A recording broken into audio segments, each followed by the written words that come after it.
So, I first want to actually start that trying to take a new tack on some things. Just going toward the same horizon point, but taking a different tack. That because I've really had to take to heart this idea of what the early church fathers and saints had to say about, especially anger, and that it just expends you, it just exhausts you. And I think there's a certain point at which also it spreads, that in such it ends up spreading like fire, it spreads smoke and gloom across the horizon. When really, I do have to constantly take into account that, like Kevin Samuels was saying, that you have to think in a mentality of abundance, because only in that way are you happy when you suffer and have to keep abundance going. Otherwise, it's a chore. It's always catching up. You're always running out of something. And I thought about this. I was like, are you spreading that feeling? Are you, possibly spreading that to other people, that at a certain point you come to a point where all you're doing is spreading, the colloquial, the black pills. So I started to have to think, just like in the Tao Te Ching said, a storm doesn't last all day. Everything, or Wes Watson had said early on with COVID, he had said, this too shall pass. And so it's, and really, especially these guys who have channels now, that they had been locked up. So they really understand, you lose time. I thought about, there was somebody who had a motivational thing I was watching. He said Mandela was in jail 27 years. Malcolm X was in jail for 10 years. They and they did not lose their time. They did what it took so that by the end of their sentence, they would have more. They would have some kind of abundance at the end. And I had to think about just a lot of events in my life where it seemed like I lost time. And said, well, really, what did you do during that time? He was like, during that time, you started looking into this or that philosopher. You started buying books on this or that subject. And so you've become this person who has this knowledge of the past, or this view of the world that other people now find helpful. It's just you have to do that which it takes to be helpful to them. And so I wanted to also kind of just put that out there, because I think sometimes it's just there's too much gloom and fire and lightning, and it's like, no. We still have hot coffee on demand. At any moment, people, are helping me with super chats and, sending me, money digitally, and sending me presents and things. And I just had to think about it. It's like, you have to understand what is abundant in your life and what is good. And also even the little things, like while I was walking, though it's a shame that a lot of these kids, had their little tiny kids, some of them looked like they were still wearing training pants, training diapers. But they're walking along the path with their teachers, and, a bunch of them are in masks, and there's that part of me like, why? But then there's that part of me that's like, well, the thing is, though, right now, a place like Afghanistan, COVID or not, people are staying indoors, worried that somebody might even come to visit them. That they're worried about somebody even knocking, least of all, leaving their house to go and get food, go and get fresh water, and such like. So I had to think, no. You still live in a land of incredible abundance. And then there's, little bits of news that I'm for some of my political views, I like, have come out. But one of the things I thought was rather interesting is here in Oregon that a bunch of people on the school board fired a superintendent for enforcing the mask mandates of the governor.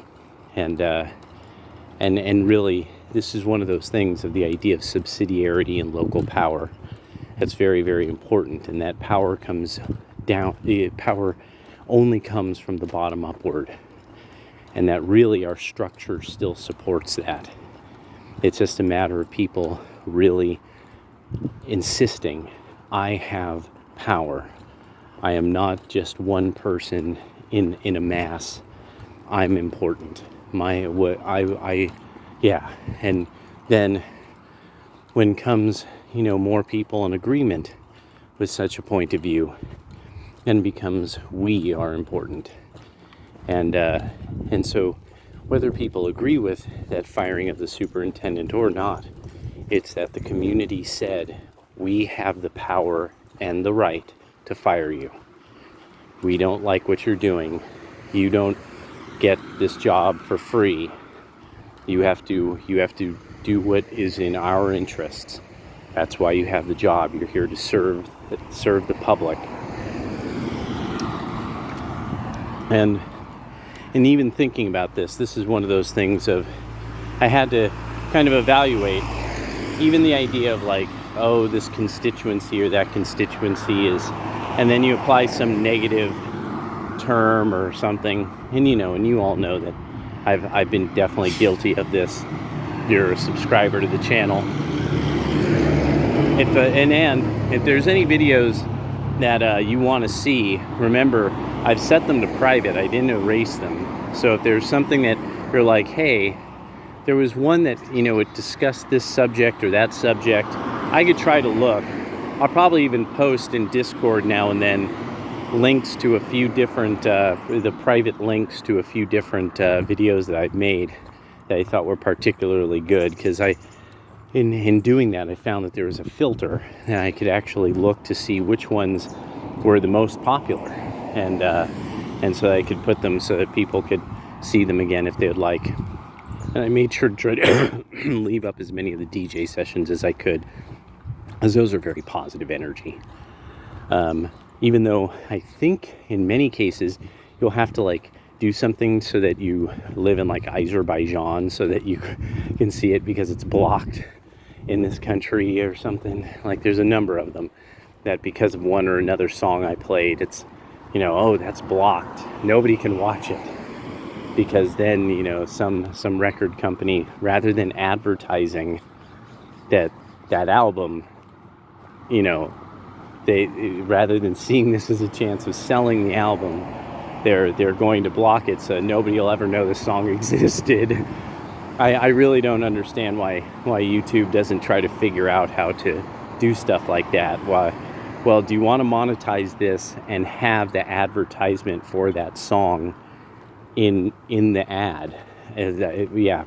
And so that's the thing, is I started thinking about, rather than sort of this what's become common now to disparage a constituency, is for a long time ago I thought, especially once I was getting into Stefan Molyneux stuff, I thought about, we're not really being creative about sort of enticing constituencies toward a goal, toward a common goal. We're not taking a tack and approaching it tack and jib. We're not doing that. We're not approaching it that way. So I was really starting to think, and it's not enticing. It's there's another term for it, a better term. So the libertarians and the libertarian Austrian thinkers, you'll all know what that term is.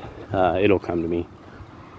But to try to get people to really take, what could get you what you want.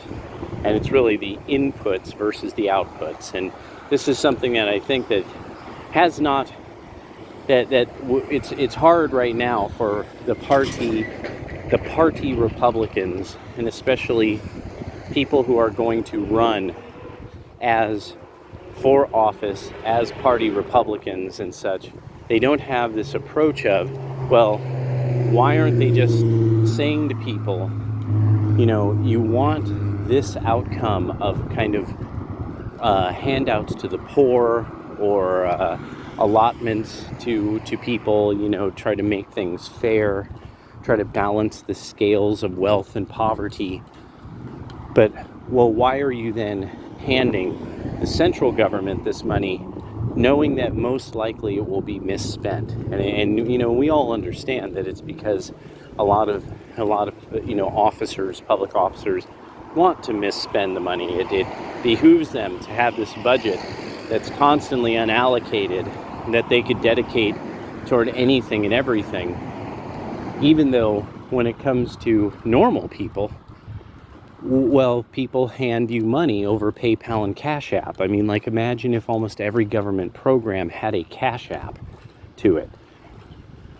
And it really was this idea of that we really did approach it as, why aren't we just trying to fund that which we are quite sure many, many people want, and that the idea is that it has to, you want to allot your funding towards something, and to me, this is where the libertarians have sort of, they've not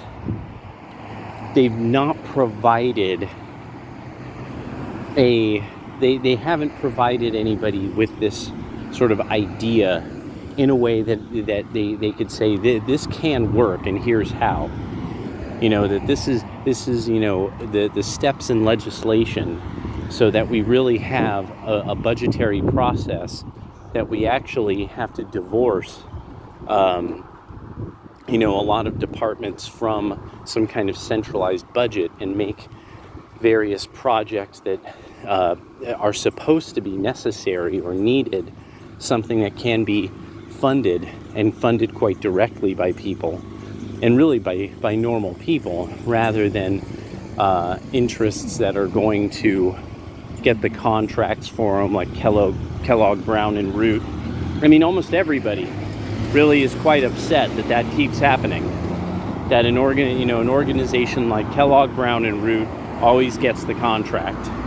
Now, I mean, one of the things is there's just not that many firms large enough to do a lot of these kinds of things. But then that's sort of the next logical step. And how do you, I want to say, I keep having to use the word entice, because the other word is just not there in my mind.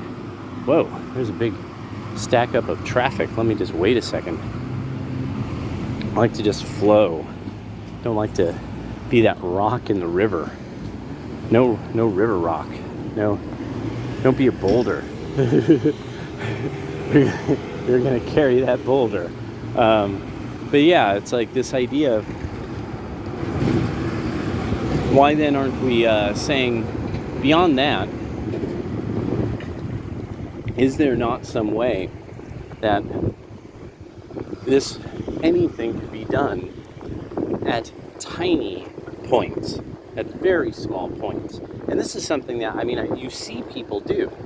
You'll see people actually try to run, say, a bottle recycling program, that it's not the most lucrative thing possible, and it's supported by the local community. Some neighborhood group is really happy about it, where like some community group will put together bikes for kids or something.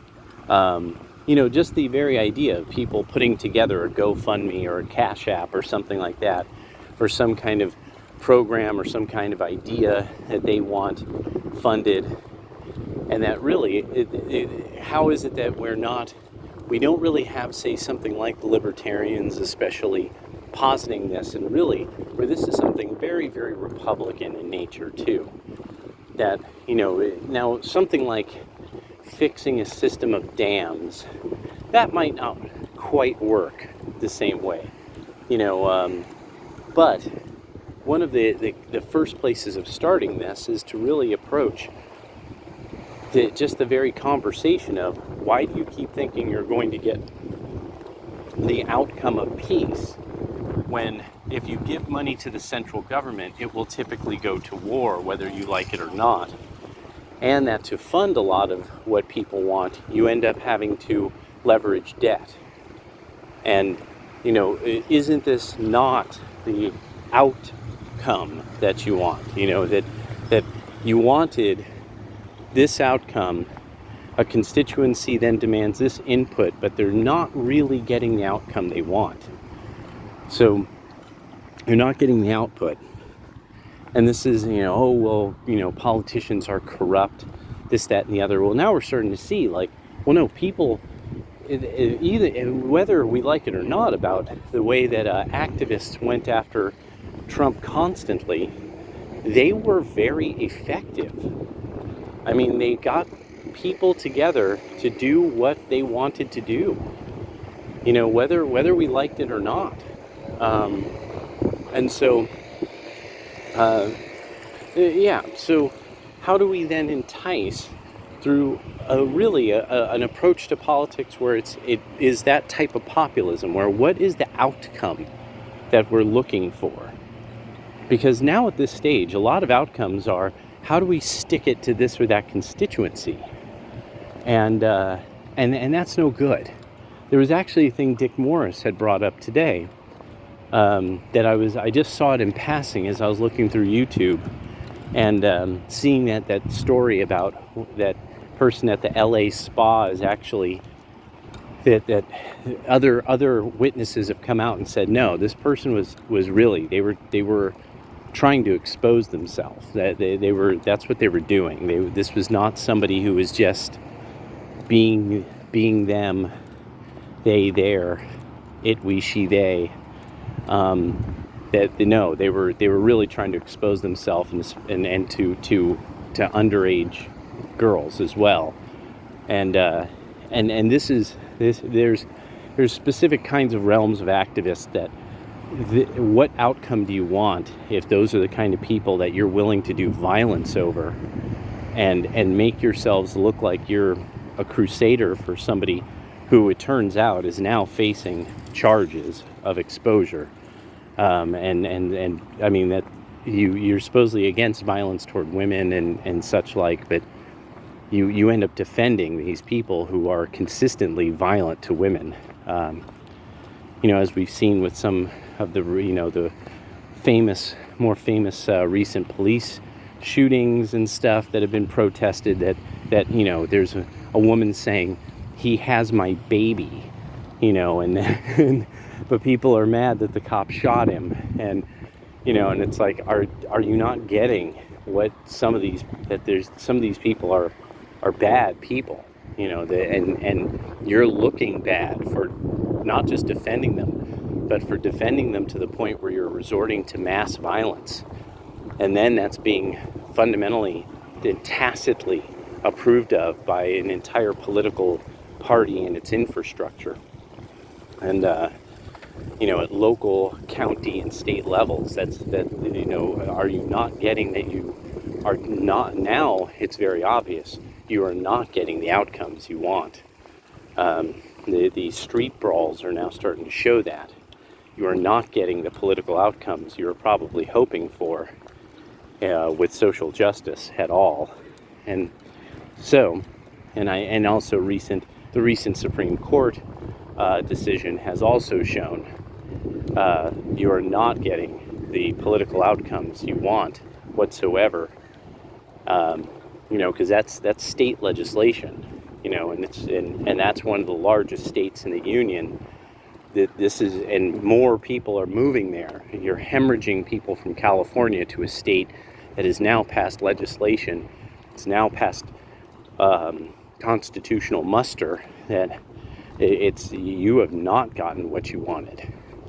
At some point, is it that what you want to do is to take a different tack and say, this is exactly the outcome we want, This is precisely when we want this or that idea as law and to be enforced.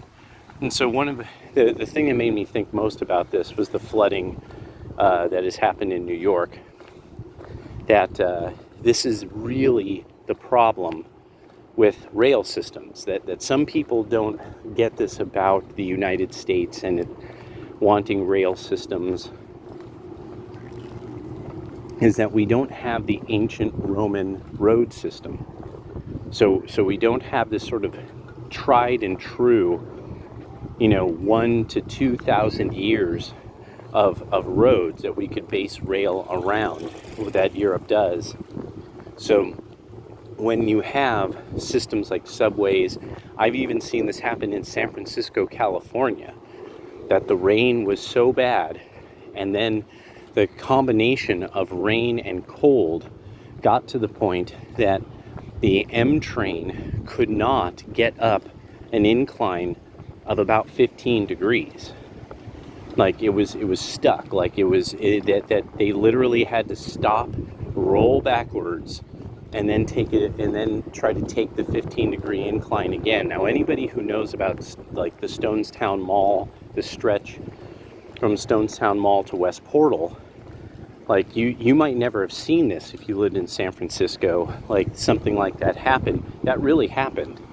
That if given certain heat or certain, like especially freezing rain issues, the trains in San Francisco actually will have trouble getting across certain areas safely. It's a temperate area, so it doesn't happen very often, so people forget.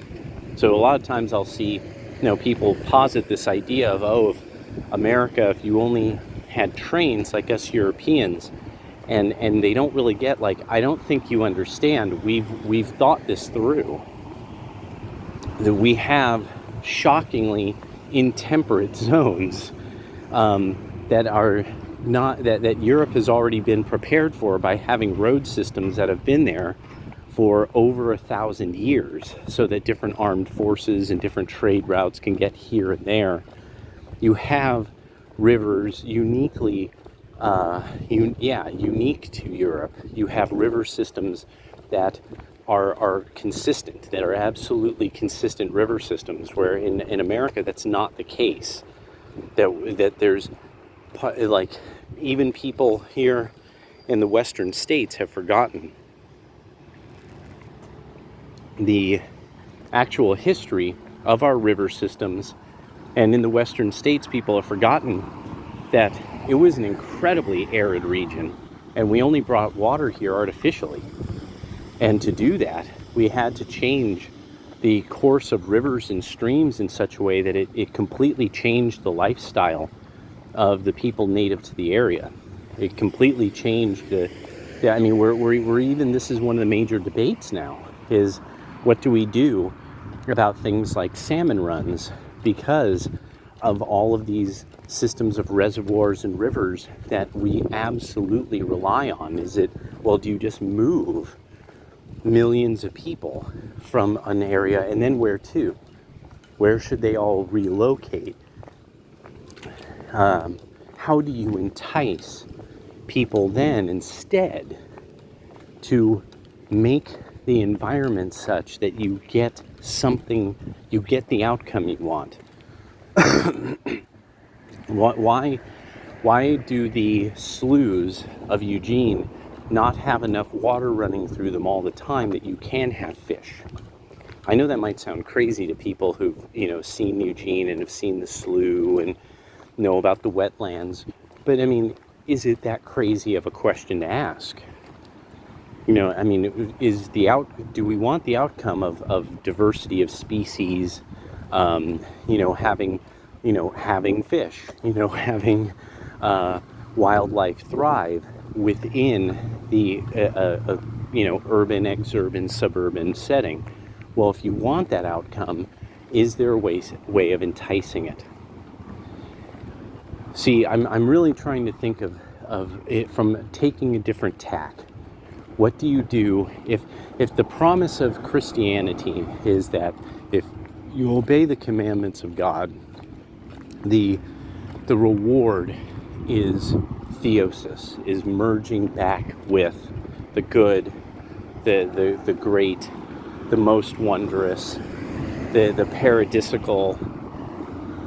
And so therefore, I was really thinking, like, how do you then take this approach to just normal outcomes of politics and economics that are what you're looking for, an outcome that is actually something that just takes the right reward system rather than trying to legislate penalties. If you want the right reward system for housing, how do you reward rather than penalize? Like a penalty in housing markets is rent control. It's a penalty. It's a penalty on the owner for what they could charge for rents at its fundamental level. Well, what do we do to reward housing people? Because that can be done. It's just in some way, shape, or form, we're not really being creative about it. Because then in this way, you don't have this tax burden. You don't have, oh, well, hello, kitty. Look at this cat. Meow, meow, meow. Yes. See, look at that. Look at that. I must be thinking in the right way. Because kitty here has come out of nowhere to say hello. Can you say hello to everybody? Oh, no, you're out. You got enough attention. Doesn't want to be a star. Like, no. People see me online, they'll dox me. So, yeah. And this is also this thing that I started to think about, some of the more authoritarian forms of political thinking that are becoming really, and I really had to think about this. I was like, a generation that kind of wants the more freedom in a way. They want to alleviate oppression, as they say, but in doing so, they've had to adopt what comes out of authoritarian forms of thought, rather than this idea of, well, everybody probably wants a good outcome. How do you entice that?